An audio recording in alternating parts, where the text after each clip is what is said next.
best, but they are an extreme. But they do have a Brody, and I don't know if Brody can compensate for all of that. Honestly, it's definitely a tough question to answer right now because you got double assassins on deck.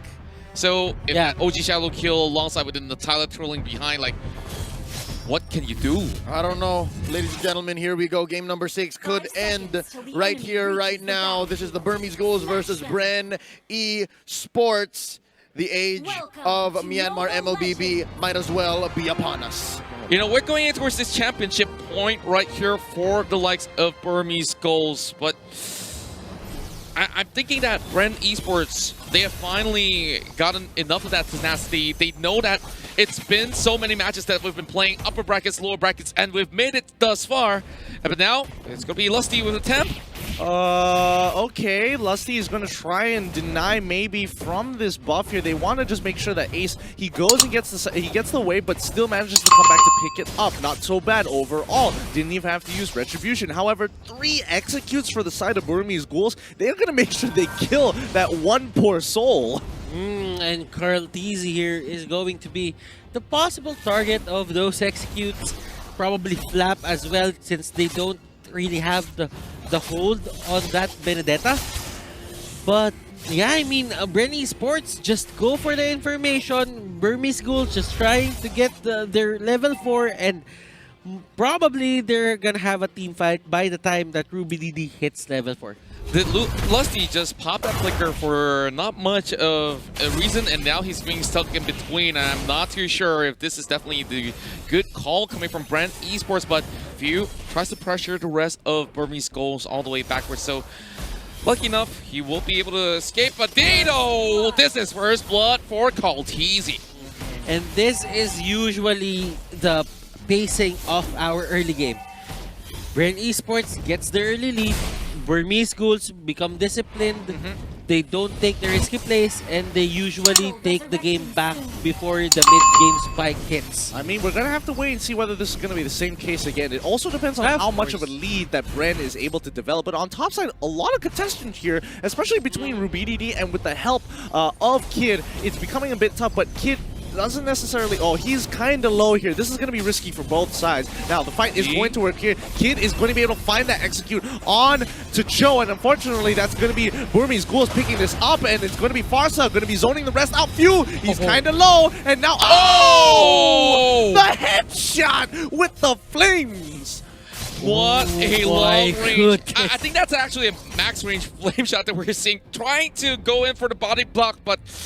Oh boy, still gets caught out. Feels bad, not gonna lie. So what happened there?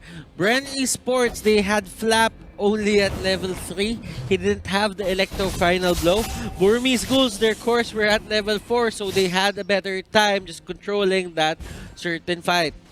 Turtle, that much important, especially at a key point in the game. Now, Bren, okay, fine. You get it. You get 2 kills. We're able to trade 1. You get a turtle. No big deal. No big deal. Now you have to start looking for the punish. But Kid, he drops down the smoke screen as well with the help of D, actually behind him with the feather airstrike to make sure they are punishing Flapteezy as much as they can. This is a battle between Lusty and Kid on how good they are at finding each other. So the one who's it is going to be Lusty, and the one who's hiding is always going to be Kid. For sure, for sure. With the Kid on Kid, definitely it's a lot more harder in this game of hide and seek and towards the late game, because at least the side of Bren Esports, they have some insurance, and here comes the fight. Oh, maybe he's already starting the initiation with RD jumping into the backline. Frantizi's now in trouble, but now Rebo taking a full hit of the Oki Shadow kill. Really clean initiation coming in from the Burmese Ghouls, but does Bren want to look for some, retribution kills? No, it looks like they back away. Over on the mid side, though, D easily just flutters away, but opening up towards the top lane, Burmese Ghouls will be able to secure not only gold, but okay, just gold for the moment, but Lusty going for the catch on towards Ruby DD. They tried to make a run. Wave of the Dragon already connects, and there goes Yuzong. Yep. Alright, now, Burmese Ghouls, they do have the triple execute setup, but they don't have the flicker. So if they get caught out, they don't have that way to create a gap. Bren Esports, And Burmese Ghouls really just wants to go at it at Bren Esports. They just want to stay near Rebo there, almost going down, and maybe to secure the kill. Yep, they sacrifice Rebo for the sake of Turtle here, and now Bren Esports, they gotta make sure that they are constantly looking to try and initiate a lot of these fights. But Kid, he's gonna be walking in drop, doesn't drop the smoke screen and just wants to focus on the wave, maybe coming in from the flag, lands on top a few for now, drops up to Toys Poissons, but again, no real initiation and no real commitment from the Burmese Ghouls. Have you seen the pattern just yet? Every single time that they go for a turtle, it's like, yeah, go take the turtle. I'm gonna punish Rebo on the side lane, and this has been happening for many of these games, and now Baptiste managed to actually make a little bit of the move, but maybe is so bold on this move, but he catches few instead. Order spins being popped up as they all get knocked up in the air. Wave of the Dragon will get a kill for Kaltizi. RubyDD trying to get on top of it, but it's not looking too good. He gets hit by the execute coming in from maybe. Oh, ho, ho. A few manages to get on out of there. Now the feather airstrike does come down to Kitten, forcing a retreat, but he can't really do too much as he's just sitting down hoping he doesn't die. He knew he was going to die, so he just runs back, says emo, hello, hello, goes down over to Kaltizi. Burmese Ghouls, they got punished a bit. And now, that should be you, Contra, but Bren Esports, I was passing it to you, but Bren Esports, RubyDD is their next target.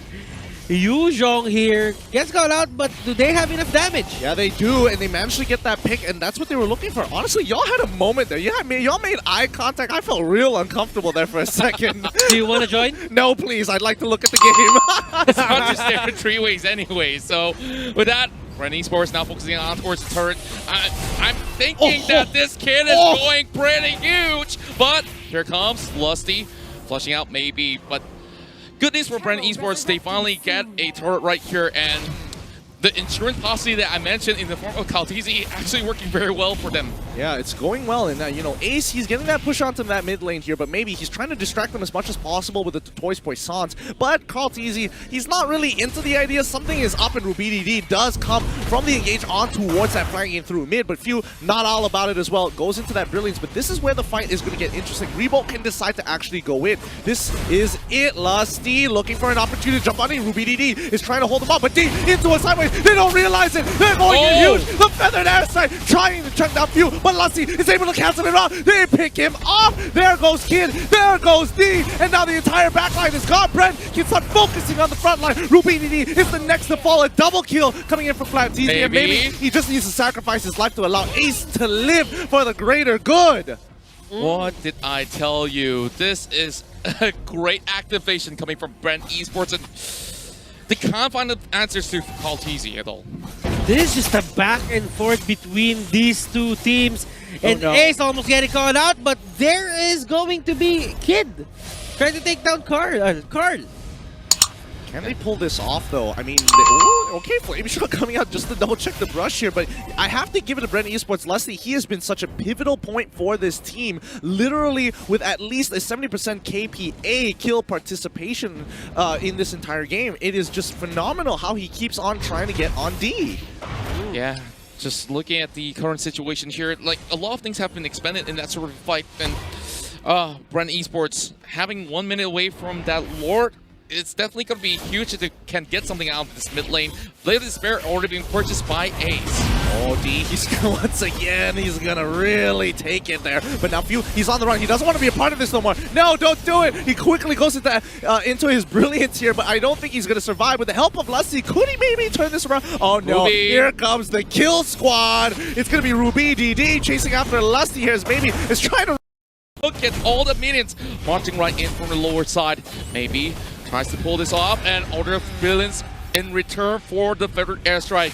Bren Esports looking to tear up the turret, and here comes the last Hura, and Bren Esports looking to push it in towards Game 7, and Burmese Ghouls have to defend this one. Flat-TZ goes in for the act, though, trying to cut off all these waves. A few get purchased down. Not looking all too good for Bren Esports right now. They are looking to turn this one around. Ace get kicked all the way towards the back. Lusty, Ripple, they're on the retreat. Same goes to Flat-TZ. Kaltizi still got full health, though. He's looking to turn this one. RubyDD, he just have to advance forward with this sort of buff being in the up for contention. Definitely Kaltizi should be able to get this one, as this goes on a slight reset, only for one exchange. Oh my goodness, Bren unable able to crack open the Burmese Ghouls. They do profit a lot with those 2 inhibitors, but can they finish off this game already? They've got that lead. However, if one more fight occurs and the Burmese Ghouls defend against them, oh no, Bren, Flapteezy, he can't get caught out like this. The Courage Mask has already been popped here, but he wants to go for more. He's getting a bit greedy. He's going to get hit with the Electo, but now he's able to actually go for the eye for the eye. BG, they're stuck. They're out in the open. Kid, he's going to get on out of there. The rest of Bren, they're looking to cut them off. Ace, he's going to pull on through. Does he get hit by any CC? No, he doesn't. He goes into the Oki Shadow Kill 4. Maybe he's going to get caught out. Ace manages to make it out. Now, in the backline, Rubididi trying to finish off Flapteezy here. So close. Electo,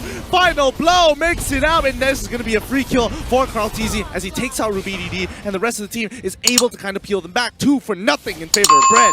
Lusty, just the ever reliable Lusty, just getting the right moment to go for this. And he got the winter truncheon, but will it matter? Will it even matter? No, it does not. Oki, Shadow Kill, go away. Kid, he calls it to the back line. He's trying to take out Mew. Kid is the next to fall. The Brilliance. There it is. Bren bring it to a Game 7. And we are going the distance, ladies and gentlemen. This fight is not over. Are you not entertained? Are you not entertained? Is this not what we all deserve as die-hard, ever-loving MLBB esports fans? Ladies and gentlemen, Bren Esports able to dig deep